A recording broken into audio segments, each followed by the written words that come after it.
राम राम सभी को। आज सकट चौथ का व्रत है, तो मैंने सोचा कि मैंने आपको व्रत की कथा तो बता दी थी, मैं सोचा इसकी विधि भी बता देती हूँ आपको। तो ये गणेश जी महाराज की पूजा होती है, गणेश भगवान की इसमें। और इसमें व्रती महिलाएं अपनी संतान की लंबी उम्र और उसकी सुख समृद्धि और उसके विघ्नों का नाश हो, इसलिए इस व्रत को रखा जाता है। इस व्रत को माघ महीने की कृष्ण पक्ष की चतुर्थी तिथि को रखा जाता है। इस दिन गणेश भगवान की पूजा होती है और दिन में कहानी सुनी जाती है। कहानी सुन के सूरज को अर्घ दिया जाता है और उसके बाद जब शाम को चंद्र निकलता है, चंद्रोदय होता है, तो उसको अर्घ्य देकर व्रत खोला जाता है। तो जो व्रत करते हैं तो भगवान को, गणेश भगवान को दुर्वा, लड्डू, फूल और प्रसाद अर्पित करते हैं।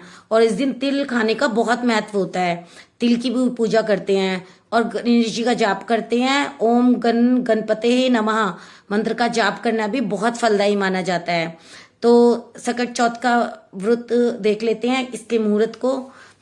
आज 17 जनवरी को ये व्रत है और इस चंद्रमा 9:09 पर निकलेगा। तो इसमें दिन में कहानी सुनते हैं और कहानी में तिलकुट को का बायना निकाला जाता है कहानी सुनने के बाद, या तिल के लड्डू बना लो उसका भी निकाला जा सकता है। और फिर शाम को गणेश जी की प्रतिमा को गंगा जल से स्नान कराएं, उन्हें नए वस्त्र पहनाएं, गणेश जी के 16 श्रृंगार करें, सिंदूर, मेहंदी, चंदन आदि जरूर लगाएं। गणेश जी के सामने धूप और दीप जलाएं। फिर गणेश जी को तिल के लड्डू, दूध, फल आदि का भोग लगाएं और गणेश जी से संतान की लंबी उम्र, उनकी सुख समृद्धि की मंगल कामना करें।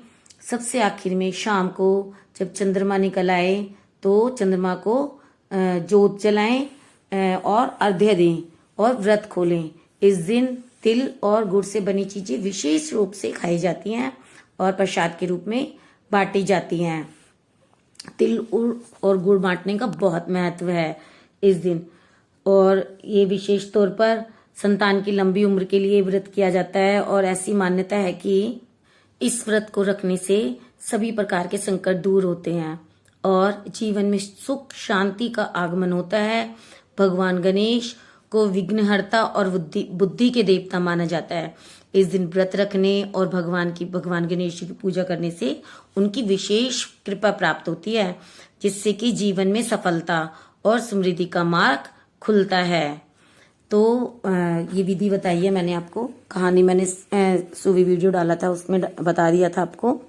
और अब आपको कुछ और पूछना है तो आप मुझे कमेंट करें, मैं बता दूंगी आपको। और मेरे चैनल को लाइक और सब्सक्राइब करें। Thank you.